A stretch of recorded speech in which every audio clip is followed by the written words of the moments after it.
గౌరవ ముఖ్యమంత్రి గారు రెవెన్యూ అలాగే ఎండోమెంట్స్ సంబంధించినటువంటి ముఖ్య రివ్యూ. ఎందుకంటే గతంలో మనం చూస్తే గత ప్రభుత్వ పరిపాలనలో ఈ విశాఖపట్నం అంటే భూములు కొట్టేశారా అయితే ఆస్తులు మింగేశారా అని చెప్పేసి ఒక భయం ఉండేది. కానీ చంద్రబాబు నాయుడు గారి ప్రభుత్వం వచ్చిన తర్వాత ఒక భద్రత, ఒక భరోసా, ఒక ప్రశాంతమైన వాతావరణం, అలాగే పెట్టుబడిదారులను ఆహ్వానించే విధంగా ఒక సానుకూలత కూడా ఏర్పాటు చేయడం జరుగుతూ ఉంది. మనందరూ గ్రహించాలి ఎవరి వల్ల మంచి జరుగుతూ ఉంది, ఎవరు గతంలో ప్రజలకు చెడు చేశారు అనేది. ఇప్పటి నుంచో ఉన్నటువంటి సమస్యలన్నీ కూడా కులంకుశంగా అక్కడ ఉన్నటువంటి ప్రజాప్రతినిధులు అందరితో కూడా రాష్ట్ర అధ్యక్షులు అవ్వచ్చు, జనసేన నాయకులు అవ్వచ్చు, మన తెలుగుదేశం పార్టీలో ఉన్నటువంటి నాయకులు అవ్వచ్చు, అందరితో కూడా 1 to 1 కూడా క్లియర్ కట్గా మళ్ళా భవిష్యత్తులో ఎలాంటి ఇబ్బంది లేకుండా ఉండే విధంగా, అలాగే మరి ఎప్పటి నుంచో మనం చూస్తున్నటువంటి సింహాచలం పంచగ్రామాల సమస్య కూడా. ఎందుకంటే గత ప్రభుత్వాల్లో ఎన్నోసార్లు ఎంతోమంది కూడా హామీలు ఇచ్చారు, కానీ హామీ పూర్తి చేయలేకపోయాం. అది సబ్జుడిస్ కాబట్టి దానికి కూడా ఎట్లా మనం కోర్టు నుంచి కూడా ఆర్డర్ తెచ్చుకోవాలనేది కూడా లీగల్ ఒపీనియన్ కూడా తీసుకుని అలాగే గౌరవ అశోక్ గజపతిరాజు గారు, ఎందుకంటే వారి యొక్క పూర్వీకుల నుంచి వచ్చేటువంటి అనువంశిక చైర్మన్ కాబట్టి వారికి కూడా ప్రత్యేక కృతజ్ఞత తెలియజేసుకుంటూ వారి యొక్క అనుమతితో దాదాపుగా 500 ఎకరాలు అంటే 5,000 కోట్ల రూపాయలు విలువ చేసే భూమిని ప్రత్యామ్నాయంగా ఇచ్చి 12,000 ఇల్లుల దాకా రెగ్యులేట్ చేసే ఒక ప్రక్రియ. దానిపైన నిజంగా విశాఖపట్నం పంచగ్రామాల్లో ఉన్నటువంటి ప్రతి ఒక్క గృహంలో ఉండే ప్రతి ఒక్క కుటుంబం కూడా ఆనందంతో ఉండాలి. దాని పెద్ద ఎత్తున మా నాయకులు కార్యకర్తలు కూడా క్షేత్రస్థాయిలో కూడా తీసుకెళ్లాలని చెప్పేసి మేము కోరుతా ఉన్నాం. దానికి మరి ఒకసారి రాజావారి కుటుంబానికి అలాగే ముఖ్యమంత్రి గారికి కూడా అక్కడ ఉన్నటువంటి శాసనసభ్యులు అలాగే గ్రామస్తుల ద్వారా కూడా కృతజ్ఞత తెలియజేస్తా ఉన్నాం. అలాగే ఏదైతే ఎప్పటి నుంచో ఉన్నటువంటి గత ప్రభుత్వం అంటే మా ప్రభుత్వం 2014-19లో దాదాపుగా 70,000 మందికి మేలుకు అంటే మంచి జరిగే విధంగా 296 జియో ఇచ్చారో దాంట్లో దాదాపుగా గత ప్రభుత్వం ఎక్కడ కూడా వాళ్ళకి సానుకూలంగా స్పందించలేదు, ఎక్కడ కూడా వాళ్ళకి ప్రాపర్ కన్వెన్స్ డీడీ ఇవ్వలేదు, ఎలిమినేషన్ రైట్స్ ఇవ్వలేదు. దానిపైన కూడా మా ఎమ్మెల్యే అందరూ కూడా గౌరవ ముఖ్యమంత్రి గారిని గతంలో రిక్వెస్ట్ చేయడం జరిగింది. మొన్న క్యాబినెట్లో కూడా ఏదైతే మేము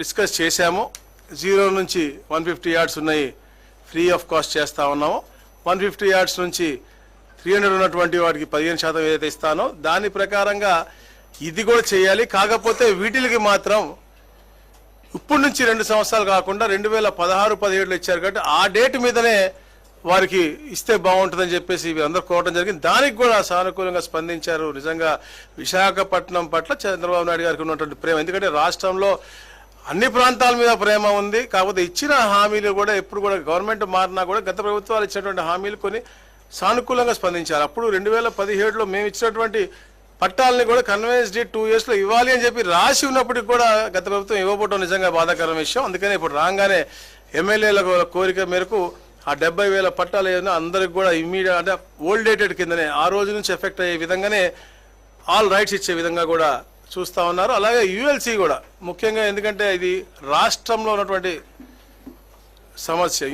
యుఎల్సీలో ఉన్నటువంటి ఎక్సెస్ ల్యాండ్ ఏదన్నా ఆక్యుపై అయ్యి ఉన్నా అవన్నీ చేసినా కూడా అది పిఓటి యాక్ట్ కింద వచ్చి 10 years ఆఫ్ ఎలిమినేషన్కి వస్తూ ఉంటుంది. కానీ ఈరోజు కూడా అది కూడా డిస్కషన్ రావటం, దాన్ని కూడా 2 years టైం పీరియడ్ పెట్టి అంటే ఒక పాజిటివ్ యాటిట్యూడ్ తీసుకొచ్చి ఎక్కడ సమస్యలు ఎందుకంటే ఎక్కువ సమస్యలు ఉన్నాయో అన్ని కూడా తక్కువగా చేసి పరిష్కారం అనేది శీఘ్రంగా ఉండే విధంగా అన్నీ కూడా ప్రణాళిక చేసుకుంటూ ముందుకు వెళ్ళారు. అలాగే ముఖ్యంగా గాజువాక ప్రాంతం వాళ్ళు కూడా ఏది గతంలో 301 జియో ఇచ్చారో అది 2018 నుంచి అది నడుస్తున్నటువంటి ఇష్యూ. ఎలక్షన్ ముందు హడావిడిగా వీరు కూడా 6 నెలల ముందు చెప్పారు, కానీ అది పూర్తిగా కంప్లీట్ అవ్వనట్టు పరిస్థితి. కేవలం 7,000 మంది పెట్టినటువంటి పరిస్థితి. ఈ రోజున ఆ జీవోను కూడా సవరించి వాళ్ళకి కూడా నామ్స్ పెట్టి గతంలో ఇచ్చినటువంటి జీవో కంటే కొద్దిగా అధిక కొంచెం రేటు పెంచి వాళ్ళకి కూడా రెగ్యులైజ్ చేయడం. అంటే ఇది ఎంతో విశాఖపట్నంలో విశాలంగా అందరూ ఉన్నటువంటి అన్ని ప్రాంతాల్లో కూడా ఒక ఆనందమైనటువంటి వాతావరణం కల్పించే విధంగా రెగ్యులరైజేషన్ చేసే విధంగా, అంటే భూ హక్కుల్ని వాళ్ళు కల్పించి వాళ్ళు, ఎందుకంటే మనం చూస్తా ఉన్నాం, చెప్తా ఉన్నారు ఎమ్మెల్యేలు కూడా, వాళ్ళు ఎప్పటి నుంచో ఉంటా ఉన్నారు, చిన్న రిపేర్ చేయడానికి లేదు, కరెంటు పోతే కరెంటు వైర్ వేసుకోవడానికి లేదు, అలాంటి చాలా దుర్బలమైన పరిస్థితిలో ఉన్నటువంటి జీవితాల గురించి చెప్పారు. కాబట్టి ఆ చలించిపోయి గౌరవ ముఖ్యమంత్రి తప్పకుండా మంచి చేయాలని చెప్పేసి వాళ్ళ యొక్క ఆలోచన. ఎందుకంటే గత ప్రభుత్వం మనం చూసాం, శుక్రవారం వస్తే బుల్డోజర్లు వస్తాయా, లేకపోతే మన ఆపుకోవాలా, మా ఎమ్మెల్యేల గారిని కూడా అప్పుడు అరెస్ట్ చేసిన పరిస్థితి మనం చూసాం. దొంగతనం అలాంటి ఏమి జరగకూడదు. ప్రజలందరూ కూడా ఒక సుభిక్షంగా ఒక మంచి వాతావరణంలో పాజిటివ్ దీంట్లో నివసించాలి, ఉండాలి, ఒక హక్కుతో నివసించాలి. మళ్ళీ ఇవన్నీ కూడా రేపొద్దున బ్యాంకుల్లో కూడా లోన్లు పెట్టుకుని వాళ్ళ పిల్లల పెళ్లిళ్ళకి కానీ లేకపోతే విదేశ విద్యకు కానీ ఉపయోగించుకునే విధంగా ఈ ప్రాపర్టీస్ ఉండాలని చెప్పే లక్ష్యంతోనే ఈ యొక్క మంచి కార్యక్రమం చేశారు. ఇలానే ఇంకా ఎక్కడెక్కడ ఉన్నాయి కూడా రాష్ట్రంలో అన్నీ కూడా కమిటీల ద్వారా అన్నీ కూడా అధ్యయనం చేసి వారికి కూడా ఒక మంచి సొల్యూషన్ ఇచ్చే విధంగా మేము పాజిటివ్గా ముందుకెళ్తామని చెప్పేసి తెలియజేస్తా ఉన్నాం. Thank you.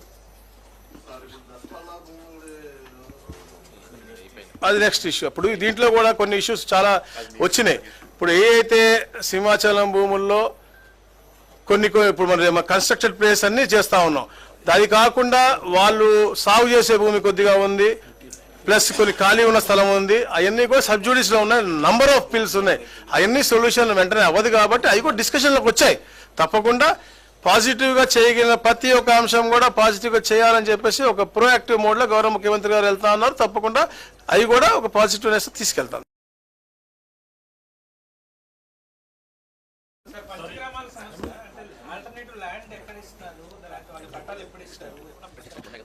అది కోర్టులో ముందు మేము ఎక్కడ ఇస్తున్నాం అనేది ఐడెంటిఫై చేసుకుని మేము దాన్ని కోర్టులో సబ్మిట్ చేయాలి. చేసిన తర్వాత అది రిలీజ్ అయిన తర్వాత పెద్ద కార్యక్రమం చేసి తప్పకుండా 12,000 కుటుంబాలకి న్యాయం చేసి వాళ్ళకి ఇస్తాము. అది మంచి వాతావరణంలో కూడా చేస్తాం తప్పకుండా. మా అది వేశారు విజిలెన్స్, ఇంతకుముందు విజిలెన్స్ వాళ్ళ రిపోర్ట్ కూడా ఉంది. ఈ రోజు పేపర్లో కూడా వచ్చింది. దాని మీద ఎస్పీ గారితో, సిఎఫ్ గారితో, కలెక్టర్ గారితో కమిటీ వేశారు. తప్పకుండా రిపోర్ట్ వచ్చిన తర్వాత యాక్షన్ అనేది డెఫినెట్గా ఉంటుంది. నేను గతంలో చెప్పాను, ఎంతటి పెద్దవారు ఉన్నా, మీరు మదనపల్లి ఫైల్స్ మనం అడిగారు, ఎంతటి పెద్దవారు ఉన్నా కూడా తప్పకుండా వారి మీద యాక్షన్ ఉంటుంది. మాకు ప్రాథమిక అంచనా వచ్చింది. ఎప్పుడు ఎలా వెబ్ ల్యాండ్లు మారినాయో, ఎప్పుడెప్పుడు ఎలా మారినాయో మాకు ప్రాథమిక అంచనా వచ్చింది. మేము కూడా గతంలో పత్రికా సోదరులకు చెప్పాము. మా కన్జర్వేటర్ ఆఫ్ ఫారెస్ట్ వాళ్ళకు కూడా వాళ్ళకి డ్రోన్ మ్యాప్స్ ఉన్నాయి, వాళ్ళకు కూడా ఉంది. వాళ్ళు చెప్పడం అంటే ఓరల్గా చెప్పడం, ఇక్కడ సర్వే నెంబర్ ఉంటే చూపించి బిల్డింగ్ మందరంలో కట్టినట్టు అలా కట్టినట్టు పరిస్థితిగా మాకు తెలుస్తూ ఉంది. ఎన్ని సర్వే రిపోర్ట్ పూర్తిగా రానివ్వండి, రిపోర్ట్ వచ్చిందో తప్పకుండా ఆధారాలతో పాటు మేము ముందు పెడతాం. తప్పకుండా కమిటీ వేశారు. 3 men జిల్లా SP, conservator of forest and collector గారితో కమిటీ వేశారు. ఆల్రెడీ అది సిఎస్ గారు ఆర్డర్ కూడా ఇచ్చారు ఇవాళ పొద్దున్నే. తప్పకుండా ఆ నివేదిక వచ్చిన తర్వాత మళ్ళీ ఇక్కడే కూర్చొని విత్ పక్కా ప్రూఫ్ మేము మీకు చెప్తాం. Thank you. మా పల్లా గారు మాట్లాడు.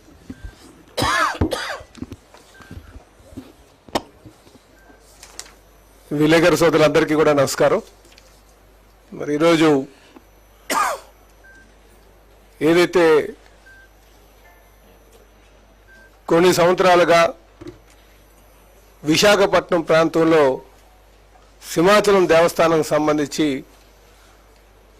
ఆ ఎంక్రోచ్ అయినటువంటి ల్యాండ్ ఏదైతే ఉందో సుమారు 420 ఎకరాలు 12,149 ఇల్లులు నిర్మాణం చేసుకొని ఎప్పటి నుంచో నివాసం ఉంటున్నటువంటి వారి కోసం ఒక వెసులుబాటు కల్పించాలనే ఉద్దేశంతో ఈ రాష్ట్ర ముఖ్యమంత్రి గారైనటువంటి శ్రీ నారా చంద్రబాబు నాయుడు గారు ఈరోజు అలాగే ఎన్డీఏ పార్ట్నర్స్ అందరితో చర్చించి ఒక నిర్ణయం తీసుకోవడం జరిగిందండి. అయితే ఈ 12,149 ఇల్లులు ఏవైతే ఇల్లు రూపంలో స్ట్రక్చరల్ ఎన్క్రోచ్మెంట్స్ అంటాం, నిర్మాణం చేసుకొని ఉన్నటువంటి వారికి రెగ్యులైజ్ చేస్తూ మరి నిర్ణయం తీసుకోవడం జరిగిందండి. అయితే నిర్ణయం తీసుకోవడానికి మ్యాటర్ సబ్జుడిస్లో ఉంది, ఇప్పుడు ప్రస్తుతానికి కోర్టులో ఉంది. గతంలో కూడా మేము 2018-19లో జీవో నెంబర్ 229 ఇచ్చాం.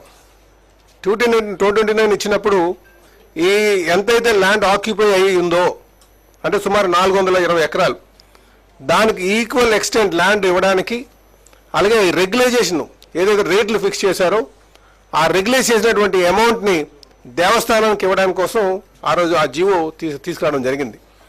కానీ ఆ జీవో వచ్చిన వెంటనే కొంతమంది మళ్ళీ కోర్టుకు వెళ్ళిన తర్వాత వాళ్ళు అన్నది ఏంటంటే, మీరు ఎక్కడైతే 420 ఎకరాలు ఇస్తున్నారో అది వాల్యూ తక్కువ ఉంది, ఇప్పుడున్నటువంటి అర్బన్ ఏరియాలో ఉంది కనుక దీని వాల్యూ చాలా ఎక్కువ ఉంది కనుక వాల్యూకి తేడా ఉంది కనుక దీని మీద స్టే ఇవ్వండి అని చెప్పేసి కోర్టును కోరితే కోర్టు స్టే ఇచ్చింది.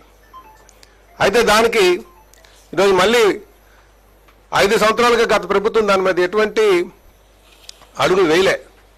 ఏదో చేయడానికి చివరిగా సింహాచలం దేవస్థానం భూములు ఎక్కడున్నాయి దాన్ని ఆదేయడానికి కొన్ని ఐడియాలు చేశారు తప్ప దాన్ని ఎక్కడ కూడా సుమారు 12,000 మంది కుటుంబాలు, ఒక వ్యక్తులు కాదండి, 12,149 కుటుంబాలు ఉన్నాయి. వాళ్ళకి న్యాయం చేద్దామన్న ఆలోచనలో లేరు వారు. ఈరోజు మళ్ళీ ముఖ్యమంత్రి గారు చాలా సానుకూలంగా కోర్టుని కూడా దృష్టిలో పెట్టుకొని వారికి ఈక్వల్ ఎక్స్టెంట్, అలాగే ఈక్వల్ వాల్యూ ఉన్నది, రిజిస్ట్రేషన్ వాల్యూ ఈక్వల్గా ఉన్నది.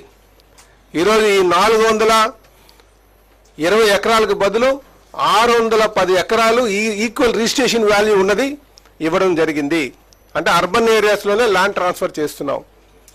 ఇదే కాకుండా ఆ వాల్యూ ఈ 410 ఎకరాలకి వాల్యూ కలిపి సుమారు 5,300 కోట్లు దాని రిజిస్ట్రేషన్ వాల్యూ తీసుకొని మరి రేపు కౌంటర్ ఫైల్ చేయబోతున్నాం.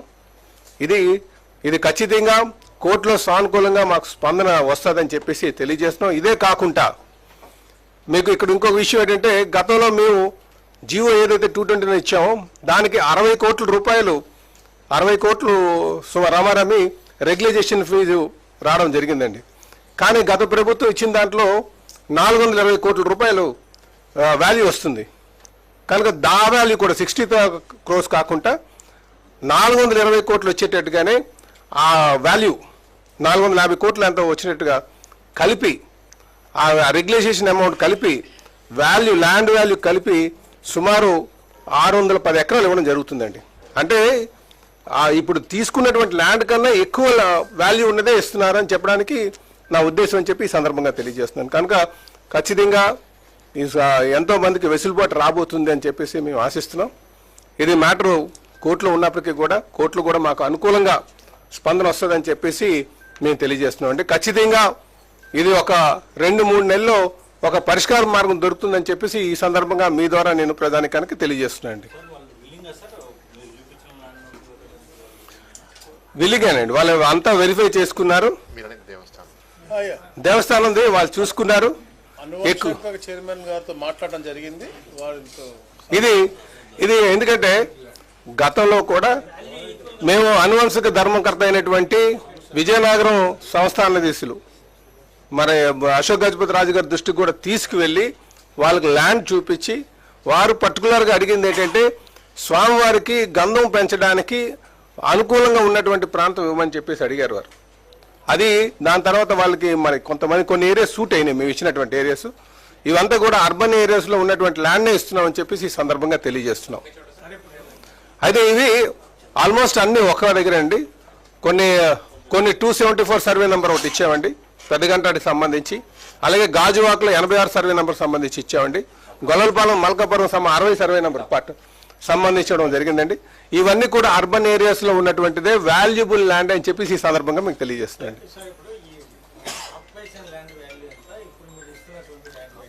ఆక్యుపేషన్ వాల్యూ అండి అది 420 ఎకరాలు అండి. మేము 630 ఎకరాలు ఇస్తున్నాం. ఎందుకు ఇస్తున్నామంటే ఎక్కువ ఎందుకు ఇస్తున్నామంటే అండి మీకు ఏమొచ్చిందంటే మేము జీవో నెంబర్ 229 ఇచ్చాం. ఈ 12,000 ఎంక్రోచ్మెంట్స్ రెగ్యులైజ్ చేయడానికి ఆ రోజు 60 కోట్లే వచ్చింది. నామినల్ ప్రైస్ ఇచ్చామండి. అది మీరు 301 కానీ 388 కానీ 296 చూసుకోండి, దానికి ఆన్ పార్ విత్ ఆ జీవోస్ ఇచ్చాం. మా తర్వాత వచ్చినటువంటి ప్రభుత్వం వైసీపీ ప్రభుత్వం ఏం చేస్తుందంటే వాళ్ళకు జీవో ఇచ్చారు, వీటికి ధీటుగానే ఇచ్చారు కానీ అక్కడెక్కడ కూడా ఒక్క అప్లికేషన్ కూడా రాలే. ఆ జీవోలో 410 కోట్లు వస్తుంది వాల్యూ కలెక్షన్. కనుక మళ్ళీ ఇంకా అబ్జెక్షన్ వస్తుందేమో, అసలు ఈ పాయింట్ కూడా అశోక్ గజపతి రాజు గారే ఉన్నారు, ఆ గవర్నమెంట్ ఇచ్చినటువంటి 410 కోట్లు ఉంది కదా, ఆ వాల్యూ ఇవ్వండి అన్నారు. కనుక ఆ 410 కోట్లలో ఈ 60 కోట్లు మైనస్ చేస్తే ఏదైతే అమౌంట్ ఉందో ఆ అమౌంట్కి తగ్గట్టుగా ల్యాండ్ ఇవ్వడం జరిగింది. అందుకే 420 ఎకరాలు ల్యాండ్కి బదులు 610 ఇస్తున్నాం. సో ఎక్కడ కూడా దేవుడికి సంబంధించినటువంటిది కనుక అందరికీ మనసులో ఒక భయం అయితే ఉంది. అందుకనే ఆ ఈక్వల్ ల్యాండ్ ఈక్వల్గా ఇస్తూ ఆ వేరియేషన్ ఉన్నదానికి కూడా ల్యాండ్ వాల్యూలో ఇచ్చి ఇవ్వడం జరుగుతుంది. అలాగే రెగ్యులైజేషన్ చేసినటువంటి అమౌంట్ కూడా దేవుడికి ఇవ్వడం జరుగుతుందని చెప్పేసి తెలియజేస్తున్నాం అండి. ఇది సింహాచలం దేవస్థానం భూమికి సంబంధించి. ఇకపోతే గాజువాక సంబంధించి 301 జీవో ఇవ్వడం జరిగిందండి. ఇది యాక్చువల్గా ఇది హోల్ ఇనాం విలేజ్. హోల్ ఇనాం విలేజ్ అంటే అది యాక్చువల్గా ప్రైవేట్ ల్యాండ్. ప్రైవేట్ ల్యాండ్లో గత కొన్ని సంవత్సరాలుగా కొన్ని లిటిగేషన్స్ ఇనాందారుడికి గవర్నమెంట్కి ప్రజలకి ఉన్నటువంటి సందర్భంలో అది ఆ టైటిల్ని గవర్నమెంటే తీసుకుని ప్రైవేట్ ల్యాండ్ని గవర్నమెంట్ ల్యాండ్కి డిక్లేర్ చేశారు. ఎందుకంటే కొంచెం రెగ్యులైజ్ చేయడానికి ఈజీ ఉంటుందని చెప్పేసి అందులో రైతులందరూ కూడా ఒప్పుకొని దానికి 301 2015-16లో ఇవ్వడం జరిగిందండి. చాలా నామినల్ రేట్లతో మీకు 25 రూపాయల నుంచి 1000 రూపాయల వరకు పెట్టారండి, డిఫరెంట్ కేటగిరీస్. సో అది దాని కట్ ఆఫ్ పీరియడ్ కూడా 2017కి అయిపోయిందండి. దాన్ని మళ్ళీ ఓపెన్ చేస్తూ 301 మళ్ళీ రీఓపెన్ చేస్తూ కట్ ఆఫ్ పీరియడ్ 31/12/2023 నాటికి కట్ ఆఫ్ పీరియడ్ ఇచ్చి అప్పుడున్నటువంటి రేట్లకు డబుల్ రేట్స్ వేస్తూ ఈరోజు జీవో ఇవ్వడానికి నిర్ణయం తీసుకోవడం జరిగిందని చెప్పేసి తెలియజేస్తున్నాను. దీనివల్ల సుమారు ఇంకొక 6,000 మందికి ఇంకా లబ్ధి చేకూర్చేటువంటి పరిస్థితి ఉందని చెప్పి తెలియజేస్తున్నాను అండి. ఇదే కాకుండా 388కి సంబంధించి 388, 296 జీవోస్, ఇది స్టేట్ వైడ్ జీవోస్. 301 ఎక్స్క్లూజివ్గా గవర్నమెంట్ రెవెన్యూ గాజువాక రెవెన్యూ విలేజ్కి సంబంధించింది. ఈ 388, 296 కూడా వీటికి గతంలో అయితే ఒక విషయం అందరూ కూడా గమనించాలి. పట్టాలు అయితే ఇవ్వడం జరిగింది కానీ దానికి డీడ్ ఆఫ్ రీకన్వెన్స్లు ఆ కింద గవర్నమెంట్ అంత చురుగ్గా చేయలే. లాస్ట్ ఇంకా గవర్నమెంట్ క్లోజ్ అయిపోతుంది అన్న టైంలోనే డీడ్ ఆఫ్ రీకన్వెన్స్లు తీసుకొచ్చారు. ఎవరు కూడా దాన్ని సద్వినియోగం చేసుకోలేదు. కానీ మేము ఇచ్చినటువంటి జీవోలో ఎలాగుందంటే పట్టా ఏదైతే ఆ స్టిపులేటెడ్ పీరియడ్ ఉందో 2 years పీరియడ్ ఉందో ఆ పీరియడ్ పూర్తి అయిన తర్వాత వాళ్ళకి సంపూర్ణ హక్కులు వస్తామని చెప్పేసి ఇవ్వడం జరిగింది. కానీ ఆ గవర్నమెంట్ ఏం చేసిందంటే ప్రీవియస్ గవర్నమెంట్ ఇచ్చింది, తెలుగుదేశం పార్టీ గవర్నమెంట్ ఇచ్చింది కనుక ఎందుకు మేము రెగ్యులేట్ చేయాలి అన్న ఆలోచనతో వాళ్ళు ముందుకు రాలేదు, యాక్చువల్గా రాకపోవడం వల్ల చాలామంది ప్రజలు ఇబ్బందులు పడ్డారు. కనుకనే ఈరోజు ముఖ్యమంత్రి గారు మళ్ళీ ఒక నిర్ణయం తీసుకున్నారు. మనం ఇచ్చేటువంటి పట్ట ఇప్పుడు రెగ్యులేషన్ కోసం ఏదైతే పట్టా ఇస్తున్నామో ఆ పట్టానే డీడ్ ఆఫ్ రీకన్వెన్స్ కూడా చేసి మనకి 2 years తర్వాత రైట్ వచ్చేటట్టుగా. ఇప్పుడు ఏమవుతుంది, గతంలో మేము ఆ పట్టా ఇవ్వడం ఒకసారి తీసుకున్నారు, మళ్ళీ డీడ్ ఆఫ్ రీకన్వెన్స్ కోసం ఇంకోసారి రావాల్సినటువంటి పరిస్థితి వచ్చింది.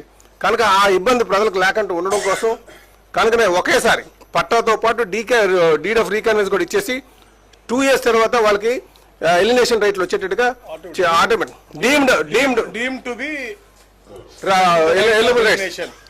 రైట్ ఆఫ్ ఎలిమినేషన్ కానీ కూడా ఈ సందర్భంగా తెలియజేస్తుంది. ఇది చాలా మంది అందరూ కూడా గమనించాలని చెప్పేసి మీకు తెలియజేస్తున్నాను.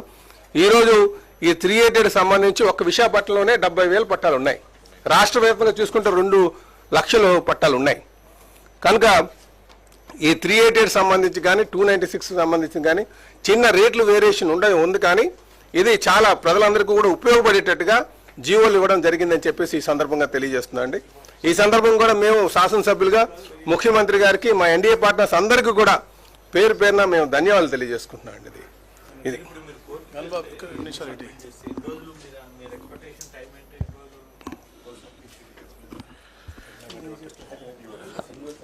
అందరికీ నమస్కారం.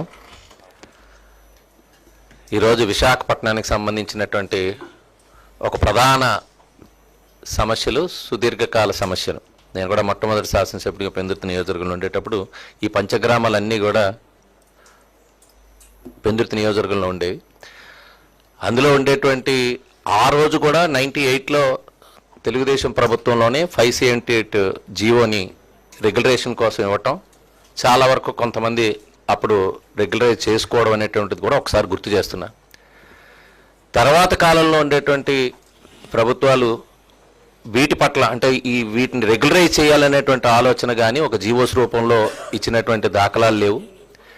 మరలా 229 ఇప్పుడే పల్లా గారు చెప్పినట్టు ఆ జీవోని 2014-19లో మరలా మన ప్రభుత్వం తెలుగుదేశం ప్రభుత్వం వచ్చిన తర్వాతే రెగ్యులేట్ చేయాలనేటువంటి ఆలోచన చేయటం.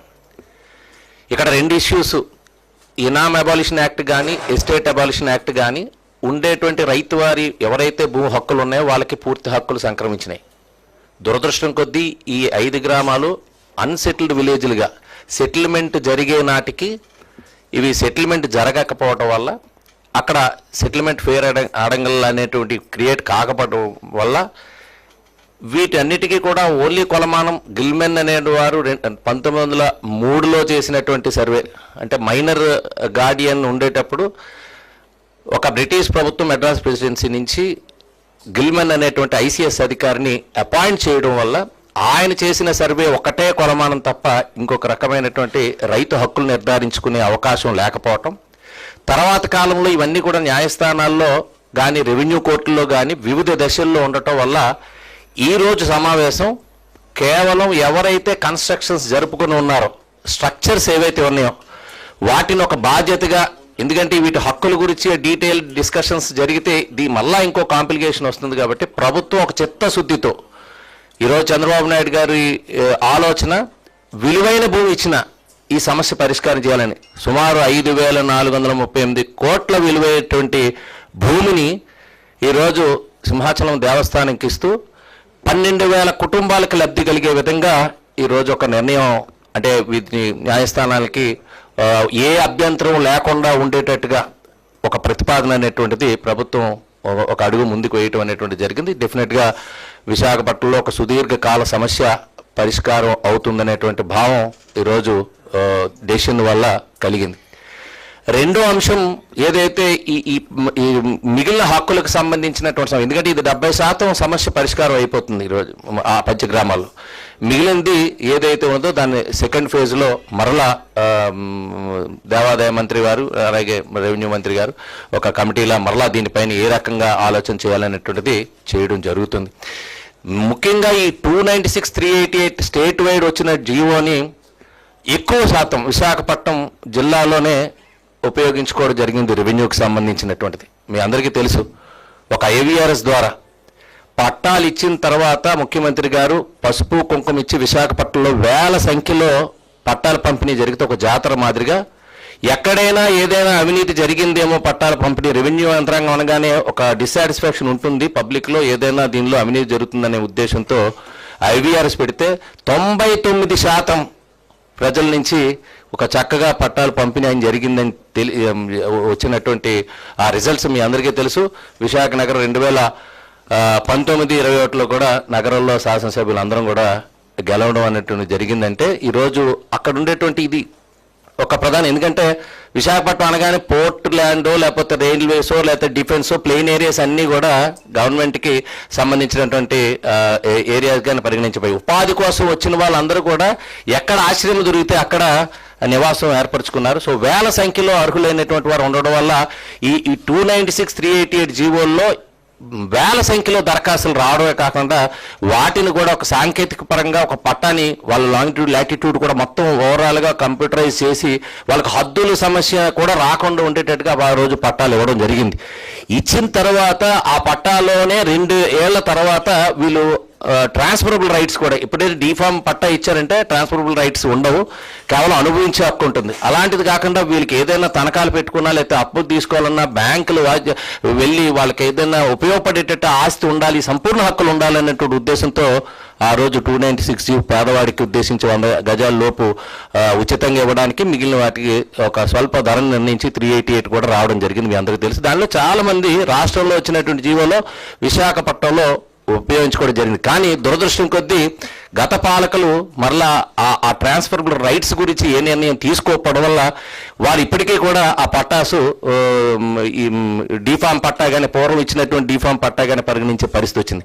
దానికి ఈరోజు ఇప్పటి నుంచే ఎఫెక్ట్ అయ్యే విధంగా ఈరోజు నిర్ణయం తీసుకోవడం జరిగింది. గతంలో ఇచ్చిన పట్టాలన్నీ కూడా వాళ్ళకి ఫుల్ రైట్స్ వచ్చేటట్టు ఆ టైటిల్ దానిపైన పూర్తి సంపూర్ణ హక్కులు కలిగే విధంగా నిర్ణయం తీసుకోవడం అనేటువంటిది నిజంగా విశాఖపట్నంలో వేల సంఖ్యలో, ఇది రాష్ట్ర వ్యాప్తంగా అందరికీ ఉపయోగపడుతుంది. విశాఖపట్నంలో ప్రధానంగా వేల సంఖ్యలో ఉండేటువంటి వారికి అందరికీ ఇది ఉపయోగపడుతున్నందుకు ముఖ్యమంత్రి గారికి, అదేవిధంగా రెవెన్యూ మంత్రి గారికి మా ధన్యవాదాలు తెలియజేస్తున్నాం విశాఖ ప్రజల తరపున. అంటే భూ సమస్యల పైన పరిష్కారం చేయాలనే తపనతో కూటమి ప్రభుత్వం దృఢంగా పనిచేస్తుందని చెప్పడానికి ఇది నిదర్శనం. ఎందుకంటే ఇది ఒట్టి విశాఖపట్నంకే కాదు, ఇవాళ ఒకటి సింహాచలం భూములు విశాఖపట్నం మాత్రం పరిమితం అవ్వచ్చు, మిగతా జీవోలు మాత్రం లక్షల మంది రాష్ట్రంలో అందరికీ కూడా ఉపయోగపడే విధంగా ఏదైతే ఇప్పుడు మనం పట్టాలు ఇస్తున్నాం అవి కూడా డీమ్ టు బి ఇలిమినేటెడ్ విధంగా ఇచ్చే విధంగా 2 years తర్వాత, అది కూడా గొప్ప ఆలోచన. ఇవన్నీ కూడా చేసినందుకు మా గౌరవ ముఖ్యమంత్రి గారికి, అలాగే ముఖ్యంగా సింహాచలం భూముల్లో ఏదైతే ముందుకు వచ్చి సానుకూలంగా స్పందించేందుకు అశోక్ గజపతి రాజు గారికి, అలాగే ఎండోమెంట్స్ మంత్రి గారికి కూడా ప్రత్యేకంగా నా యొక్క కృతజ్ఞతలు తెలియజేస్తా ఉన్నాను. Thank you. Definitely dotted. ఇప్పుడు దాని కమిటీస్ వేస్తూ ఉన్నాం, కొన్ని గ్రూప్ ఆఫ్ కమిటీస్ వేస్తూ ఉన్నాం, కలెక్టర్స్తో పాటు ఇతర ఆఫీసర్స్తో. కొంత కలెక్టర్స్ కొన్నిటికి సర్వీస్ ఇనామ్స్ కొంతమందిని పెడతా ఉన్నాం. ఏదైతే చుక్కల భూములు ఉన్నాయో దానికి కొంతమంది పెడతా ఉన్నాం. 22A మీద ప్రత్యేక అధ్యయనం చేయడం ఒక కమిటీ పెడతా ఉన్నాం. అంటే ఎందుకంటే గత ప్రభుత్వం చేసిన డిఫరెంట్ ప్రాబ్లమ్స్ వస్తూ ఉన్నాయి. నేను చెప్పాను, నిన్న కూడా ప్రెస్ మీట్లో చెప్పాను. అసలు ఎలా మారిపోయినాయి అడంగాలు ఎలా కూర్చున్నప్పుడు. ఇవాళ మీరే అడిగారు ఇంతలా. ఇప్పుడు వెబ్లాండ్లో మారిపోయి రిజిస్ట్రేషన్ అనేది ఎవరు రాదు. వెబ్లాండ్లో మారిపోయిన తర్వాత అడంగలు వచ్చిన తర్వాత రిజిస్ట్రేషన్ ఆఫీసర్ రిజిస్టర్ చేస్తాడు. దీనికి రిజిస్ట్రేషన్కి దీనికి సంబంధం లేదు. సో అడంగంలో ఎక్కించిన వాడు తప్పు చేసిన వాడెవడు ఐడెంటిఫై చేసి వాళ్ళ మీద యాక్షన్ తీసుకుంటే కానీ ఇవన్నీ కూడా కరెక్ట్ కావు. ప్లస్ కరెక్షన్ కూడా చేయాల్సిన అవసరం ఉంది. గతంలో ఏ అయితే మార్పులు జరిగినాయో, not pretend to what he's come to on paper today, రాష్ట్రంలో అన్నిటి మీద కూడా ఒక అధ్యయనం జరుగుతూ ఉంది. దాన్ని టైం పడుతుంది, ఒక రోజు అయ్యేది కాదు. ఒకరి తర్వాత ఒకటి తప్పకుండా అన్ని కూడా పరిష్కారం చేస్తాం. Thank you.